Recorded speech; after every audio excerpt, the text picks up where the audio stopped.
Cool. We'll just do a little bit of chatter for another sort of minute or so, because I know people are often joining from different meetings, and so many of us are back to back now with Zooms and Google Hangouts and Teams and what have you. So,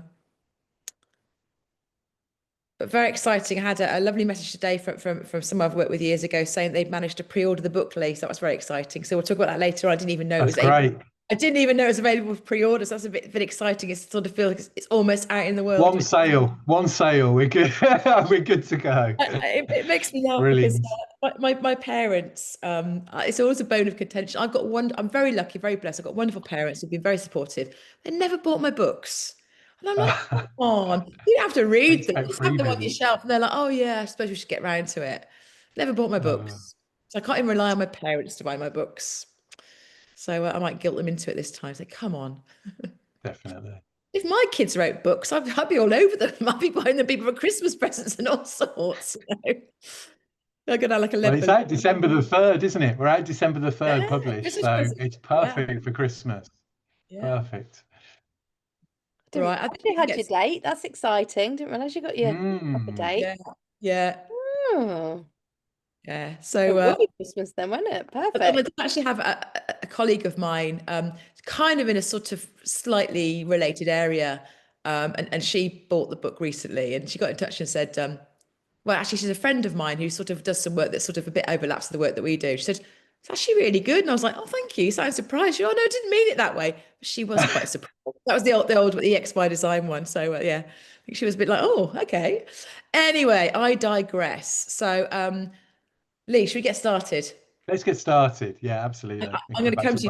questions. You're good at the intro bits. So you do the intro bits, and then I'll start sharing the slides. Yeah, so yeah, delighted to be going out with this. This is actually the second time we have presented some of the thinking from our upcoming book. The first time was at the IOIC conference a few weeks ago, and it landed really well. We were nervous. Emma and I have been nail biting on this because what we're proposing is quite a radical shift, really, in approach and mindset and how we work and what we do as internal comms professionals. So it's really interesting to see how this plays out. So we're really keen to get your thoughts, your challenge, your feedback to the points we make on the webinar today. And it's the start of a journey. We'll come on at the end of the webinar on how you can join in with this and be part of the People First Internal Comms movement, as we're calling it. The book is just one part of a whole ecosystem of resources and tools and learning and other things that we'll be delivering through the EX space over the coming months. So it's super exciting. You'll hear it right at the start of I think, hopefully a fascinating journey over the coming months and years. And yeah, looking forward to introducing it to you. Brilliant. Thanks, Lee. So yeah, I'll share the slides in just a sec, but I saw a great post yesterday from Advita Patel. Some of you might know Advita. She's fantastic internal communicator. She's actually on the EX Space board as well. And she posted this really great kind of image and just said, "Can anyone relate?" And it really resonated with me. And the image was kind of, I'll try and do it justice. If not, go and have a look on Advita's LinkedIn. It was like a kind of a shiny unicorn. It was like early days in internal comms. And then it was kind of this slightly haggard looking, I think it was a horse or something. It wasn't a unicorn anymore. Sort of Donkey, I think, Em. was it It's a a decrepit donkey? donkey, I It was a think. I don't donkey, know. That's what I saw. something like that. Sort of, sort of saying 10 years and you're burnt out. And it really resonated with me because I mean, I've had a bit of a squiggly career, as many of us have, and I kind of I started off as an academic, as some of you might know, as a psychology lecturer, and I fell into the corporate world doing internal comms engagement at the end of the 90s, and I felt like I'd won the lottery. I loved my job. I was so enthusiastic, so exciting. I absolutely loved it. And I did that for many years, did that for 10 years in-house, comms engagement and experience, and then set up People Lab. And for quite a few years, I carried on enjoying it. And then at some point, I lost the love. And I'm going to be really honest, really open and really candid, because I think that's a really good place to start. I kind of lost the love and felt like it just felt like Groundhog Day, but not so much an engagement and experience, because I felt like those two disciplines continued to evolve, continued to move, and we saw different mindsets come in and paradigm shifts and models, and the thinking evolved. And yeah, we've got work to do. But when it came to internal comms, it's like, remember going to conferences, I don't even know when, probably like mid 2000, mid sort of 2010s, thinking, are we still talking about this stuff? Are we still having the same debates? 'Cause it just didn't feel like the conversation had moved on. And it was a real sort of source of frustration for me because I loved working with internal communicators. They're always like a really vibrant community, really up for it, really quick thinking, really curious. And yet we were still talking about how to get managers to kind of communicate effectively. We were still, even before COVID, talking about how to reach remote workers. Lee, you can pitch in here, but the same conversations were happening again and again. And it just felt like nothing had really changed much since when I first started, and kind of fell out of love with it a little bit. And then when Belinda and I developed our kind of thinking around employee experience, and we were using kind of tools from the world of design thinking and agile, etc., I was like, well, surely we should be using this for internal comms as well. And we launched through People Lab what we call the IC by Design course, like over 6 years ago now. And quite a lot of people have gone through that, and some of you may be on this call. And I was really excited about this is it. This is what we've been missing. This is kind of the shift that we've needed. And yet still, there are very few people that are interested.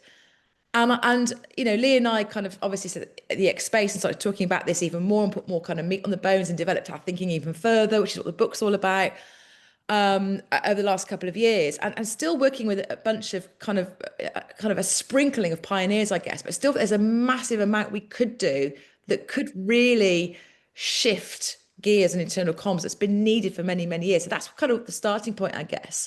And just to kind of bring this to life, I'm going to go to the slides now. Bear with while I do this because I'm a woman of a certain age and I'm not very good at multitasking. There they are. Okay, this should work. If you can't see that, Katie, let me know. If I don't hear from you, I'll assume you can see it. Thanks. Awesome. All good. So I think, the burning platform, really, the platform that's the burning platform, the way the platform is on fire at the moment with AI, in some ways, I think gives us an opportunity to really wake up, smell the coffee, and realize when it comes to internal comms, we're going to be a little bit provocative here. We need to evolve or die. Lee and I talk about this a lot. Creating what we call a consumer grade experience in organizations when it comes to internal comms is no longer a nice to have, right? It's been a nice to have the last at least 6 years since I've been doing this work with a few pioneers out there. I don't know if the folks from NATS are on, but they're one of the pioneering kind of internal comms team we're working with. But this has created this burning platform moment, right? So many stats out there, and this is pretty shocking. If 80% of your job could be done by AI tomorrow, would you still have a role? It's a question I want to ask you. Feel free to sort of debate this in the chat. Some of you might be already on the same page as us with this, thinking we need to do something differently in internal comms because we could absolutely, we've woken up, we've smelt the coffee big time. We know that AI can do so much of what we were known for, so much of our expertise as internal communicators, the copywriting, the planning, etc. AI can now do and do really, really well, probably better than we can, right? Where's this leave us? So we know that we're with some pioneering teams who've absolutely got on board with this, but there are a lot of people out there who are still, I think, in denial about this. So I'd love to hear what you think about this. Are we right with this, or are we kind of being drama queens and kind of, perhaps jumping the gun here? Tell us what you think. A little bit of context and scene setting though. A lot of this is in the book and in white papers we share and reports we share as part of the EX space. Just two really useful white papers that have come out this year. There's loads more, but just two I wanted to pull out here, that the World Economic Forum jobs report and the Microsoft work trends report. So the World Economic Forum job report is really interesting because whilst it absolutely, it is really upfront and candid about, what AI means for the world of work, it also says, which is music to our ears, that actually our human-centered capabilities, the skills and the mindsets that we bring to work as human beings will be more critical than ever, which is kind of what we've been talking about for a long time in terms of using things like design thinking, which I'll come on to later, which is all about taking a human-centered approach. But AI has really given us the motivation to really hone in, lean into these skills, because they're going to be absolutely critical, because this is the stuff that AI can't do, at least can't do yet. And Microsoft talks about the future of work is let's really kind of get clear on what it means to be human, where we bring those skills to work and work alongside AI. And we think this is where internal comms absolutely has to head. And we've been talking about this for a long time, but we think that AI has given us the kind of the burning platform to wake up and smell the coffee. Lee, if you want to add anything to this as I'm going through, just feel free to jump in and interrupt me. So we've got a poll here. So I'm going to stop sharing for a minute and get, or actually, I have to stop sharing because I think the poll will come up in front of my slides. Let's see if it works. Katie, you ready to share the poll? I am on it. Yeah, here we go. Right, fingers crossed. You should now all be able to see that. Yeah. So the question is, I'm not sure what the future. Oh, hang on, that's the wrong question there. The question is, how future ready do you feel as an internal comms professional? Question answer 1 is I'm leading the charge. 2, I'm learning fast. 3, I'm watching and waiting. 4, I'm overwhelmed. Or 5, I'm not sure what the future even looks like. So where do you put yourself on this? So how future ready do you feel as an internal comms professional? Okay, I can see the votes coming in. Still quite a lot of people to vote. Give it another moment. Thanks for those of you that've been really honest with I'm not even sure what the future, I'm not sure what the future even looks like. Yeah, I mean, do any of us, I guess. It's a big question, but you know. Okay. I think the voting's more or less stopped, so I'm gonna end the poll and share the results. Awesome. Thanks, Katie. You should now be able to see the results. So you'll see that there one person, I'm leading the charge. Got 10 of you said I'm learning fast, so the highest percentage, 59%. Got one watching and waiting. No one feels particularly overwhelmed, but a lot of you sort of saying, I just don't really know what that looks like, which is fair enough, really. Yeah. I'm not surprised we've got like almost 60% say I'm learning fast because you're the people, you're our audience, right? You know, you're probably on the same page as us with this, which is why you're interested in what we're doing, why you come along to these webinars. I think for us, something we've talked a lot about is how we can work with you, right? You are in terms of the whole kind of like change piece, think about the whole viral change, Leandro Herrero's work. We need to build this community of influencers, of movers and shakers, of pioneers, because there's not enough of us on our own to kind of get out there and spread the word. There is a better way to do things. There is kind of an exciting future, we believe. So if you're in that I'm leading the charge or I'm learning fast, please, please, please talk to us. Help us get this out there because we need you. And for those who are not sure what the future looks like, tell us why you answered that in the chat. It'd be good to kind of delve into that a bit later. I've got a hunch about that. I'm not going to go into that just yet. I've got a bit of a hunch about that, but we'll pick that up in a bit. Okay, so I'm just going to try to stop sharing. Are you able to stop sharing those, Katie? It should be not sharing anyway anymore. Okay. So I don't, Lee, can you still see it? I think it's because It's you're popped back co-host them. up, I but think you have to close it yourself. yeah, Okay. just press click the little red button. Yeah, it shouldn't be showing for anyone else. Got a little red button. I've just got to just do it. Well, I'll stop sharing and I'll come back to it. Okay. I can't see it. There we go. When I do that, there we go. The little red button appeared. Right, I shall share again now. God, I love a bit of technology, haven't you? Yeah. Right, back to the slides. Okay, Back to the slide. so let's talk then about why we think internal comms is going to evolve and what needs to change. And I'm going to hand over to you, Lee, here to sort of pick up the Yeah, absolutely. So we picked up on some of these themes already, but let's get our teeth into it a little bit more. And I think, you know, none of us know quite what the future looks like, but one thing's certain, it's going to look different to what it looks like now. Emma and I, between us, have over 60 years experience within internal comms. Yes, we are that old.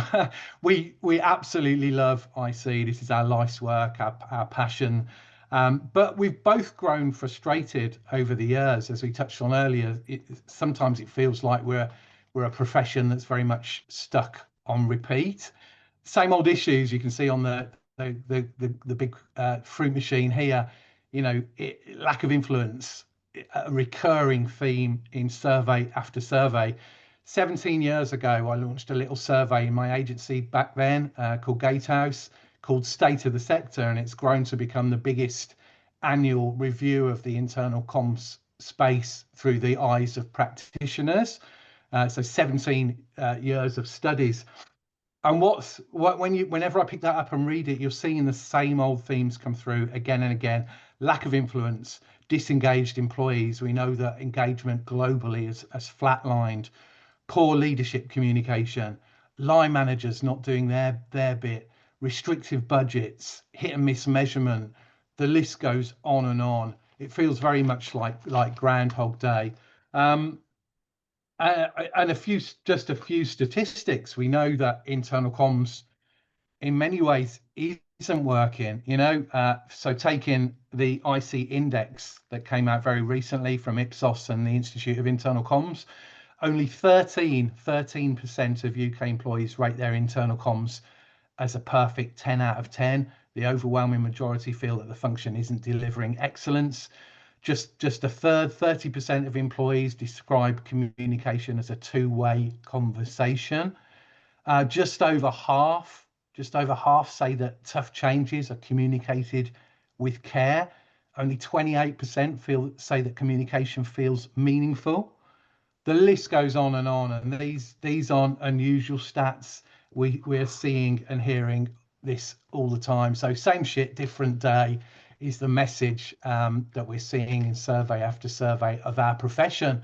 And then you overlay that with what's been happening in the world of work, which has fundamentally changed, radically changed since the days of COVID. Employees now expect this consumer grade experience. So technology has sort of crept up on us, and we now expect the same quality of experience, the simplicity, the clarity, the ease of use that we get outside of work when we engage with brands outside of work. Authentic, personalized, that Netflix or Amazon type feeding of personalized content and relevant content to us.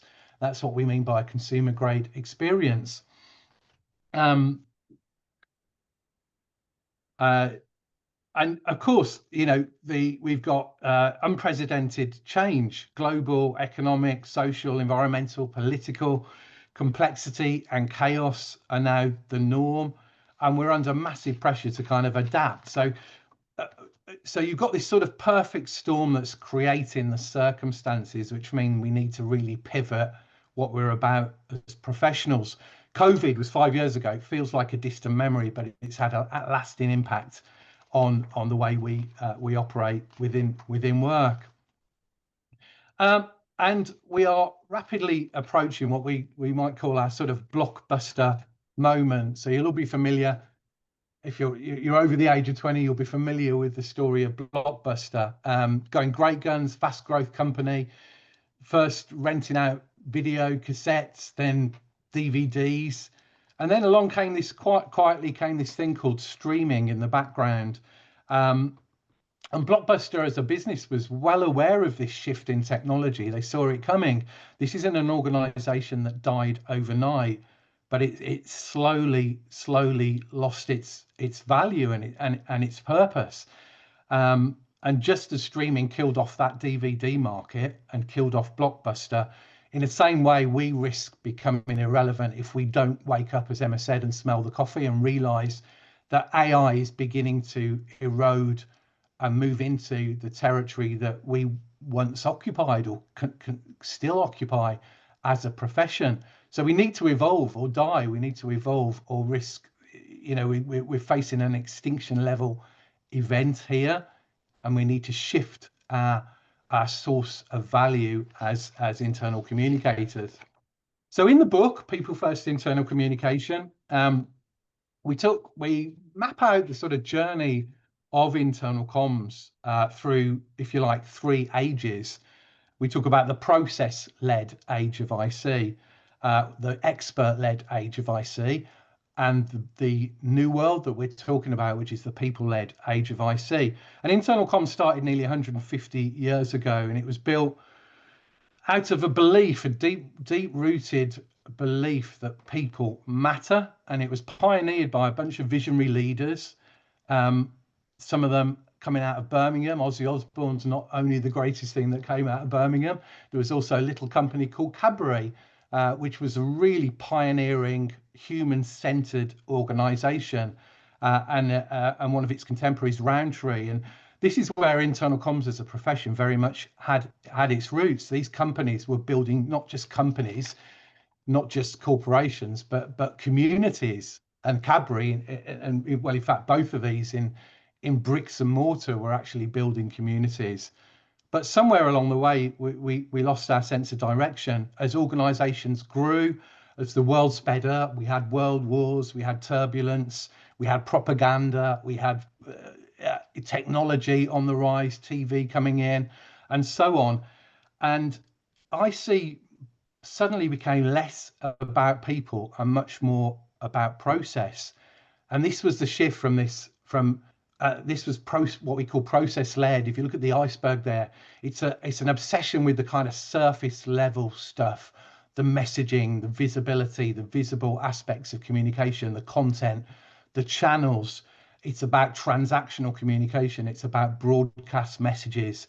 It's about mechanistic approach, about channels, messages, very much one way, very much about pushing messages out to employees and controlling and influence employees in that way, but super surface level, passive recipients rather than active participants, all about visibility and volume. And then we evolved as a profession, and this has been the sort of dominant model for the last 20 plus years, the expert-led era of internal comms. Internal comms got more sophisticated. We learned the lessons of propaganda, of broadcast marketing, of external communications, of PR, of advertising, and we sort of internalized. This was the age very much of the campaign. Much more sophisticated than that process-led era. We were much more aware that there's something going on below the surface there. There's some visibility of employees and their experience of communication, but still really a focus above the surface. That's where much of the work was done. And this is the age of the internal comms expert. It's the age of control. Again, back to that sort of propaganda influence. I set up an agency in 2006 called Gatehouse, and it's very telling, the name Gatehouse.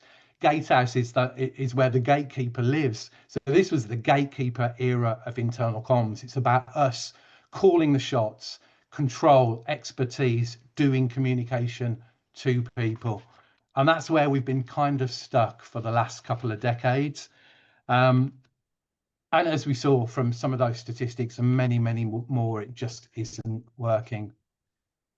And this is where we're heading, or at least where Emma and I hope we're heading, people first internal communication. And rather than being about delivering messages, about enabling change, this is about internal communicators becoming experience designers.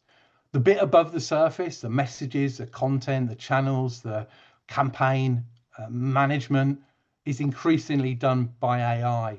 This is the territory that AI is moving into rapidly and can do in many ways better already than we can, but if not, very soon we'll be able to. And what that does is frees us up to be able to dive in, to get our scuba diving gear on and get below the surface and have really full visibility of what's going on there, what makes employees tick, their psychology, their experience, their emotions, all of that stuff that really we haven't given due consideration to in the past. And it's a giant leap. It is not just a leap into the water, but a leap in many ways into a different paradigm for us as internal communicators. This is no longer is about campaigns. It's about journeys. It's not about messages. It's about moments. It's about experiences and creating communication experiences for employees that are rooted in deep empathy, in curiosity, in co-creation, in trust. And that requires a very different mindset and a very different toolkit and approach to what we've had in the past. So it's not an either or. The process stuff is still important. The visible stuff is still important, but our focus as professionals shifts below the surface. It shifts to the human bit. And if we can make that leap, and if we can shift the source of our value proposition as a profession to that human stuff that's below the surface, then we can survive, not just survive, but really thrive and take internal comms into a brave new place, that place that we call People First IC. So Em, do you want to dive into that model a little bit more? Yeah, so hopefully that makes sense. And I think I guess just kind of quickly going back to this model, I guess below the surface, I think in the early days, no real thought to employees and their experience. Just like we just do stuff, we just send stuff out. We're just pumping out messages. And then, Top down. as Lee said, we did get more sophisticated. And I think certainly when I was in-house, heading up internal comms, we'd always say, what do we want our people to think, feel, do, right? And those are good questions to ask. And we would definitely think much more about our people. But ultimately, we were the experts and we knew best, right? We knew how to communicate with them. We knew what the best thing was to do. And we would still do stuff to people. And I think that I always tell the story about years ago when I was first in internal comms and developed employee personas and looked at segmenting the audience that we're working with, talking about the audience rather than our people. And on paper, nice idea, but in reality, did not have the time. We barely had the time to do the stuff we had to do, let alone the idea of, looking at different ways of communicating, different types of messages for different sorts of people. It was a nice idea on paper, but we just didn't have the time. So this idea of now AI being able to do a lot of the work that we would previously do, it really genuinely frees us up. It frees us up to be genuinely people first and to really genuinely understand our customer, our employees, in a way that our colleagues in marketing customer experience would. So that's, I think, is a really, really exciting shift. So people first, I see. We talk about this as, both important. So yeah, we still need the process factors. We need the visible stuff. We need some content. We need, we'll always need messages, right? But AI is really strong here, right? AI can now, develop amazing content that's absolutely aligned to your tone of voice in a way that most humans can't. It can segment audiences. It can pull together a comms plan in seconds that might have taken us weeks. It can do all of that good stuff, right?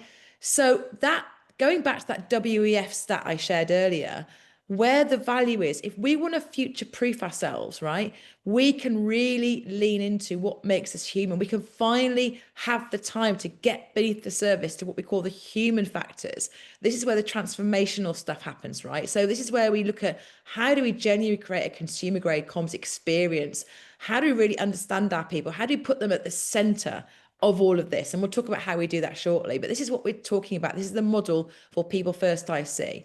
And it is controversial because it means letting go of the idea of us as experts, because we are no longer the experts we once were, right? Because we've now got AI who can fill that expert shoes. And also the idea of us as experts and doing to people, when you kind of start to unpack and become more of an expert on human-centered design thinking, service design, whichever it is, kind of whichever kind of model you want to use, that's really about saying I'd have some expertise for sure, but what I really need to do is dial up my empathy and not make those assumptions I would have made in the past about what will work best for people. I need to co-design, I need to co-create, I need to really deeply listen to what this is like for my people, for our people, and use that insight and that knowledge to then design an experience that's going to work for them, with them. So it means letting go of some of what made us special, and that's quite a scary place for, I think, for a lot of people to be. So that's what we're talking about with this model. I'm not going to read through all this in detail, but it'll be in the slides. But it's just some kind of a bit of a sort of a synopsis of where AI can add the value in internal comms and where we add the value. So we add the value by building emotional connection, right? We add the value by really dialing up empathy and EQ to design meaningful experiences. We add the value in understanding the often unspoken needs and emotions of employees. So, for example, I use some real life examples of where we've been running design sprints with clients, maybe online or maybe in person. We've picked up on maybe what's not being said, or we've picked up on a recent kind of project with a client, working with a senior team, about their role in this big kind of transformational communication and how we hold them to account. And what we've picked up on is some of the nuances, some of the language, some of the pushback we've had tells us more about where that senior team are, where their heads are at, and the culture, what work we need to do with them to get them influencing and communicating than AI ever could. It wouldn't pick up on those nuances, right? So you get what I'm saying here. So there absolutely is a role for us, but it looks pretty different to the role of internal communication today. And I think this is really exciting, actually, because I think where we've got AI to do the stuff that took up so much time before. I mean, years ago, I worked one of the big four accountancy firms in the UK, and we were looking at the communication around their staff survey. And I can't tell you the amount of hours that we spent in a room debating like single words on an email that was to go out from the chief exec, right? And I'm seeing Lee nod there, and I can't see any of you, but I bet you're nodding. Those days are gone, hopefully, because we don't have to kind of spend that time doing that anymore. So the bottom line is what got you here today is not going to get you where we need to get to, right? So we need to something different. And we're really excited to sort of start to share our first thoughts on the capabilities, the mindsets we need to take us where we need to go next. And for some of you who've been on the EX journey with us, this will feel pretty familiar. Some of you, it might feel very new. And we go into this in a lot of detail in the book. And this is the starting point, right? We want to work with this people first internal comms movement to really research this and figure this out and evolve this. So in the true spirit of design thinking, this is our prototype, and we absolutely want to work with you to iterate this and evolve it and test it to get to where it needs to be. So I'm going to hand over to Lee to talk through this kind of capability model. I said it's in the book, and we go into a lot more detail there, but we'd love to know what you think about this. So Lee, over to you to kind of walk through this. Yeah. Thanks, Sam. So yeah, what we're again recognizing that AI is beginning to move into our territory and be able to do a lot of the things we've built our careers on. We're almost suggesting here that we're flipping it on its head. So you'll see in the middle there what we call the internal comms superpowers. These are our sort of what we traditionally might have called soft skills. And in the age of AI, they're anything but soft. They're the very thing that differentiates our ability as human beings from that of AI. So we need to double down on these inherent human strengths: empathy, curiosity, resilience, creativity, influence, courage. It's increasingly not about what you do, but how you show up, if that makes sense. There's something quite profound, I think, in that.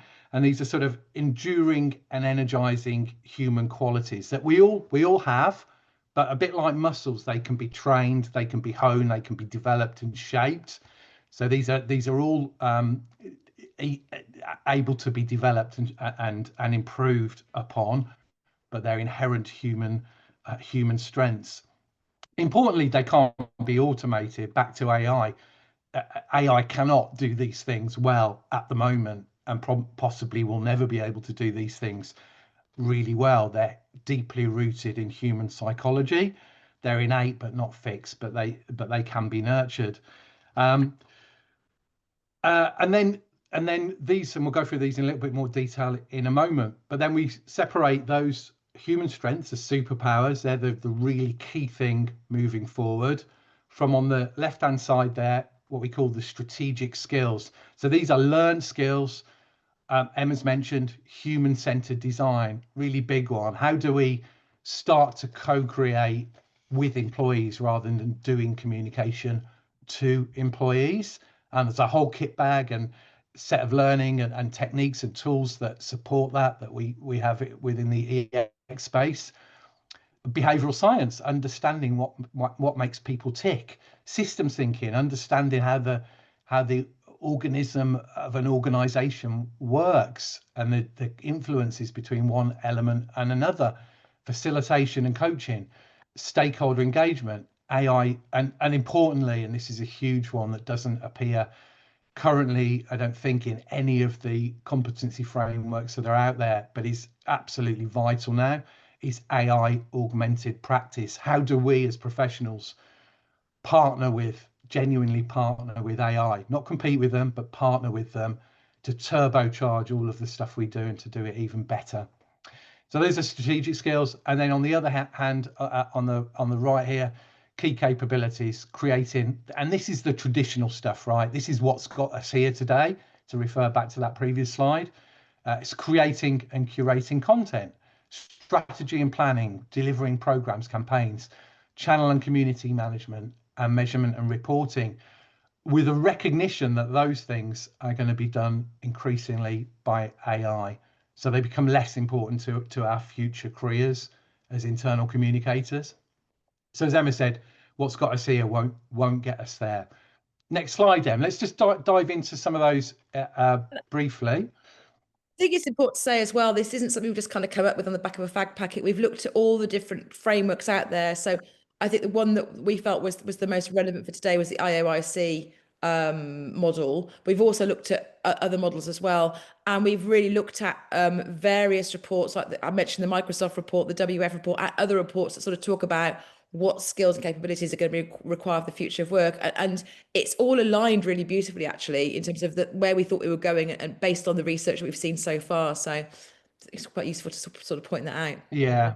And again, I underline this is a real shift. So the stuff that we focused on in terms of our own learning and development up until this point is now in the zone of AI. This is where we need to shift. So human strengths are superpowers. You can see a little bit more. I won't go into those. You can take the slides away, but curiosity, hugely important one within EX and design thinking generally, but a desire to genuinely learn, explore, question, challenge assumptions. It's links to creativity, links to insight. But again, that is very different to I know best as an expert. This is about understanding and exploring through the lens of employees, to designing with employees. Quite a fundamental shift. And on curiosity, that's a really key skill for getting the most out of AI, right? So the better questions you ask AI, in my experience, working with AI as a co-pilot, as a partner, asking some really great, curious questions. I've seen how my working has improved and my responses have improved, and I'm getting so much more out of AI than I did like 2 years ago because my curiosity is there. So I think it's how we work with AI as well. And some of these, just to back on that previous one, Em, some of these we've been talking about for a while. I've been running courses on becoming a trusted advisor for a couple of decades now together with Emma. So influence, building credibility, building relationships. Some of these are already important, but the volume is just switched up in this brave new world of AI. The strategic skills and learn capabilities, again, I touched on those earlier, but I think the really key one, and the one we all need to roll up our sleeves and get stuck into, is that one at the bottom. How, getting beyond using ChatGPT or Claude or whatever it is for content creation, how can we use it to personalize, to analyze, to help us shape strategies, to come up with questions to ask. How do we genuinely partner with AI? That's the key skill of the future, really. And these, still important, right? No one's saying, throw away everything we've learned up until this point. These communication basics are still important, but are very much eaten and adopted and done well by AI. So they become less defining, whereas the human strengths are what now define us as professionals.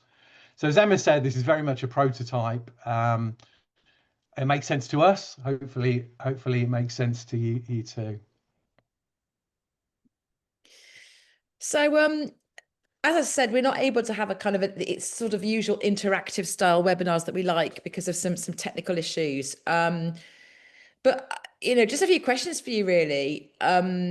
What feels natural? What could you develop further? What would you like to grow? And I think these are strengths. Some of these you'll feel naturally more capable in. Others you'll feel you need to do some work in. So for me, I look at that, Lee, and I know curiosity is something I would say is one of my strengths, but influence is probably something that even now, after all these years, I have to try a bit harder at influence. I back away from that, Resilience comes and goes. So I think for all of us, there are areas here we can kind of say, yeah, I'm pretty good at that. We can always get better. You're never as empathic as you could possibly be. You could always be more empathic, but think about where you feel, yeah, I've got some kind of capability, and where you think, oh, you know what, I really need to work on that. So it's just useful to have a check in terms of what energizes you, what feels natural, what you could develop further. What about you, Lee? What would you say for that one? Yeah, I mean, the one I always go to is influence, which is a really interesting word. We use it all the time now in terms of social influences and that kind of thing. But I always go back to the work of a guy called David Maister, who wrote the book called The Trusted Advisor in the year 2000. So pretty old now, 25 years old. But he differentiates between being an expert on one hand and a trusted advisor on the other. And influence is not about control. It's about helping the decision making of that other person. So it's quite, there's quite sort of nuanced views and perspectives when you get under the skin of each of these words. And empathy, empathy is not about doing an annual survey and a listening exercise once a year, or going and sitting in the call center. It's something much deeper and more human than that. So I think there's a richness, isn't there, Em, when you get under the Absolutely. skin Yeah. of these strengths, and we explore that much more in the book. Yeah. And let's know what you think is missing as well. So this is a prototype. So you're going out to test this. So strategic skills. So this is kind of the where we think, the sort of more strategic side. So less of the kind of the innate skills, more of the strategic side heading. So things like human-centered design, which, as I've been using with clients and training on for like over 6 years now, and seen the power that these kind of tools and skills have to help you do some of the other stuff, to help you be more empathic. So human-centered design, by its very nature, encourages you. The way you use it means you're going to be creative. It means you're going to be empathic. It means you're going to be curious. Things like facilitation and coaching, so asking great questions. Some of these are very linked, behavioral science. So I'm not saying you have to become, a kind of a psychologist, but some understanding of how people work and how they tick. I don't think we've got these right yet. I think there's more work to do on them, but it's kind of a starter for 10. Again, looking at this, the one that I would probably come back to that I always kind of need to do some more work on is a stakeholder engagement. Probably part of my ADHD inability, my need just to kind of get on with it. I probably don't do as much of that as I should do sometimes. That's probably one that I can always kind of, do some more work on. AI augmented practice. I mean, that's something that all of us are learning. We're all in the same place with that, right? We've all been learning it for the last few years and getting better at it. So just have a think about your strongest tools and what you think is missing from the toolkit, from this toolkit or from your toolkit. So really love to hear from you on that. And then the foundational stuff. This is the stuff that we've always done that now AI can do a lot of. So I think for this, it's about asking, what could AI support you with, or what could you even automate to AI? I remember years ago, Lee, was it Bill Quirk had a brilliant air traffic control tool? Do you remember? Do you ever Yeah, use yeah, Bill Quirk? I think it was Bill Quirk, wasn't it? I remember I was in house at the time. And he came yeah, kind of Bill absolutely. Quirk. It was like we were just desperate for this tool to help us manage the flow of all the stuff that we had going on. And when I was in house, I worked for three pretty big corporates with a lot of people, between sort of 20,000, 80,000 people, and trying to kind of air traffic control that was just like it was painful. Now we've got all these amazing apps and tools, and AI can do that for us. And shout out if we've got too much going on, or too much on one topic and not another, or we've forgotten something. It's just like, oh, finally the wheels caught up with what we wanted all those years ago. So where can you refocus your time? Think about what you can lean into, what you need to build. Things like measurement and reporting. I mean, I'm sure, like us, you're using AI to help you analyze data. And just thinking about, getting back from a workshop and taking days to manually type in your notes, and now, genuinely using AI as a co-pilot, as a partner to kick this around with. It's not there yet. I don't think it can do it on its own, because you spot mistakes. You hang on a minute. I heard a lot of comments about X. Did you hear that? They'll go, oh yes, you're right. I didn't quite pick up on that. But just having someone to having AI to bounce your ideas around with in terms of the measurement piece, pulling a report together. you know, all that kind of stuff that used to take us such a long time. Now it can be done in like seconds or hours even. Creating content, campaign planning, etc. I did 3 in-house roles when I was in internal comms. I've got to be honest. The comms strategies that we developed weren't that fundamentally different from organization to organization, because kind of the why and the way we're trying to get to it isn't that dissimilar. But what's underneath it obviously was, but a lot of that work now can be done so quickly with AI and free us up to do the other stuff we talked about. So have a think about what we've shared here. We'd love to hear from you in terms of, you know, your thoughts. Are we there, thereabouts? We've got a long way to go. What's missing? What do you think about what we've shared here? I'm conscious of time, so I'm just going to kind of finish up the slides now. So in terms of the how, right, this is all great, but how do you actually do this in practice? So we've got this thing that we're calling the people first IC design loop. It's not that succinct. We might have to kind of revisit this and come up with something else, but it works for now. And this is really built on, I really want to call out the work that I did with Belinda Ganaway on the EX by Design book we wrote together all those years ago. And we kind of started with the 2-diamond model from the British Design Council, and we added a 3rd diamond to kind of talk about EX by Design. So that me and B came up with is kind of what we see there as 2, 3, and 4. So it's really about, you know, understanding where you're trying to get to, taking time to scope the problem. Old world IC, nice idea and practice, just don't have the time to do that. We haven't got the time to go out and map a comms journey, map a comms experience, understand what the current experience is like. Yeah, we might run an audit every sort of 5 years. That's not what we're talking about. We're talking about genuinely understanding what's the current experience look like? What could the future experience look like? That's what we're talking about in number 2 there. Number 3, how do we genuinely stand in the shoes of the people we're designing for? How does the world feel to them? What are the communication moments that matter? And this was a real light bulb moment for me when working with teams, because we spend so much time, and I put myself in that kind of that bucket there as internal communicators, being really, really proud of these big set piece communication signature piece events and moments that we create. So whether it's like a, you know, a big leadership conference or a big launch of values, actually when we go and spend time with the people we're designing for, their communication moments are completely different. And the things that we're often so bloody proud of, that we've spent huge amount of, you know, time, effort and budget on, they're not what makes a difference to their communication experience. So it's really it's eye-opening when we start to work through these steps with our people.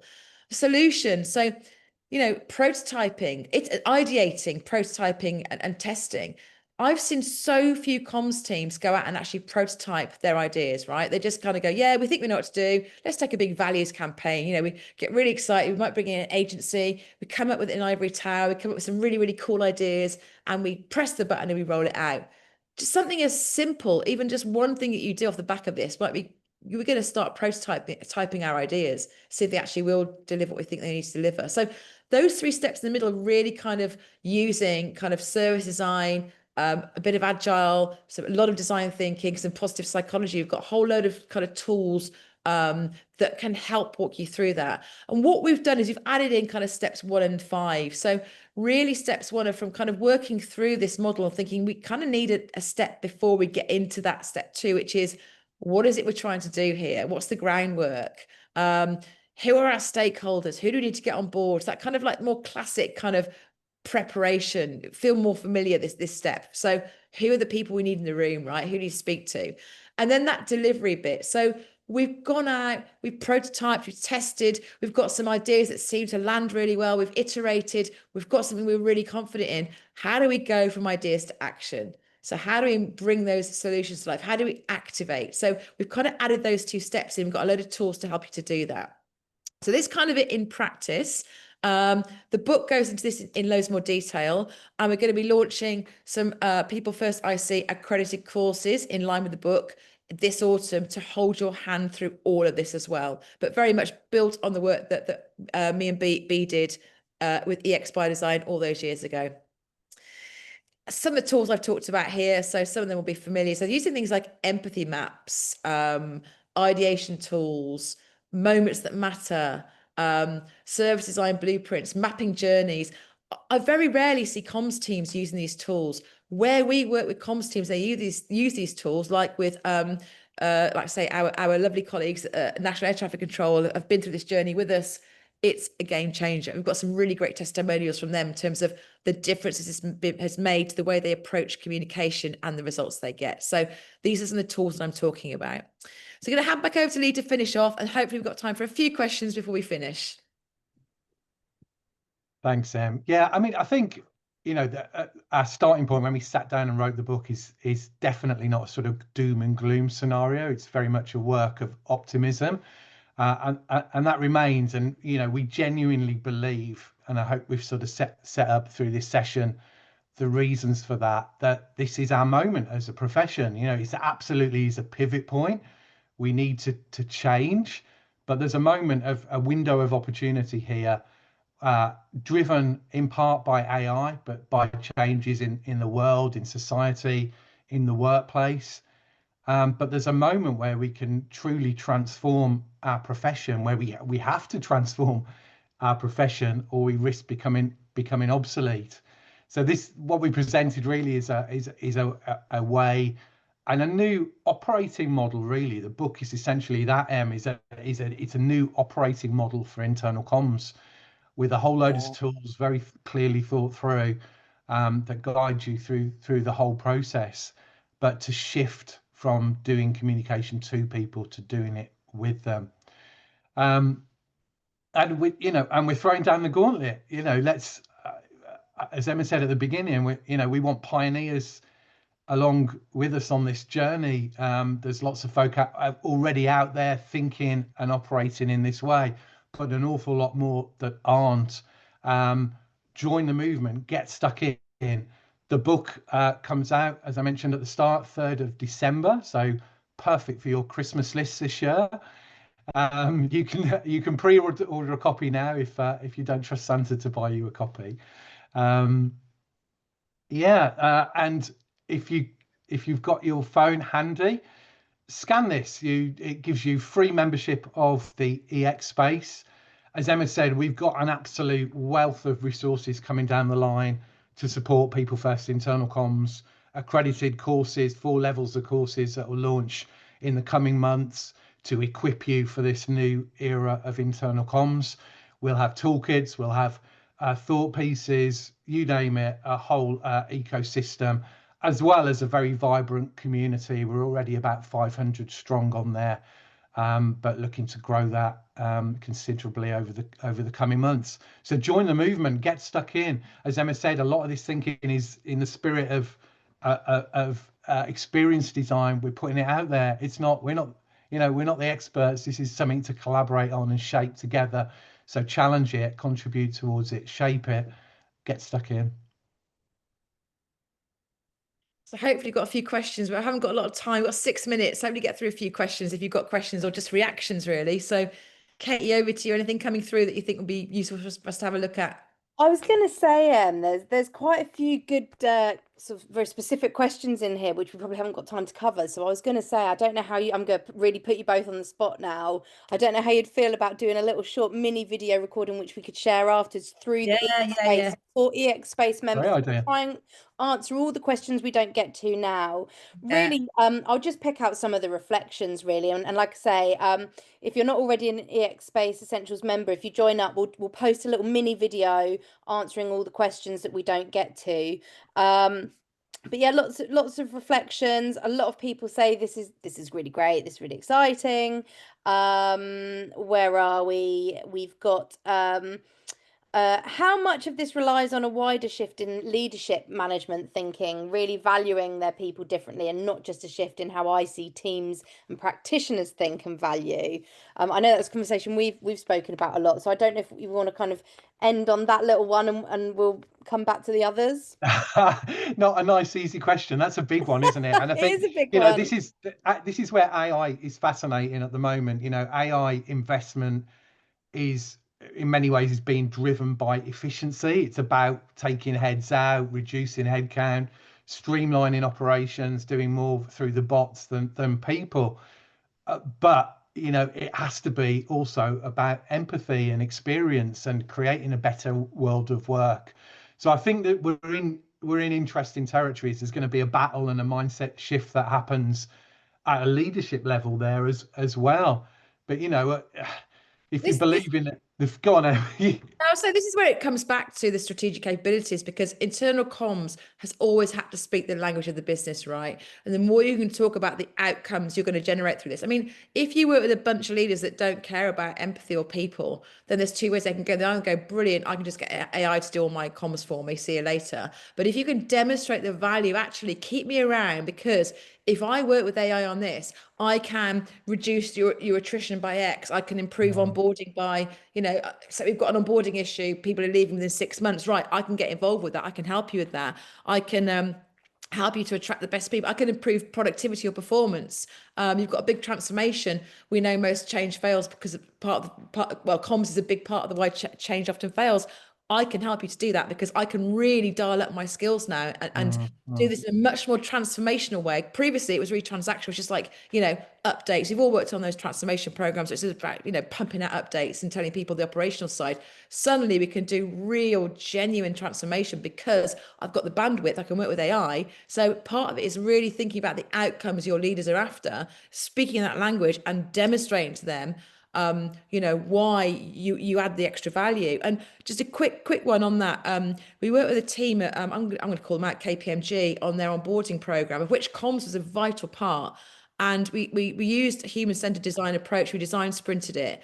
And the client at KPMG, when we went back to the kind of the senior decision makers and showed them the insights, etc., the decision to do things differently happened within 24 hours. And she said in KPMG, she'd never done that to happen. Normally, it's like 6 months of 1,000,001 stakeholder decks and business cases and ROI.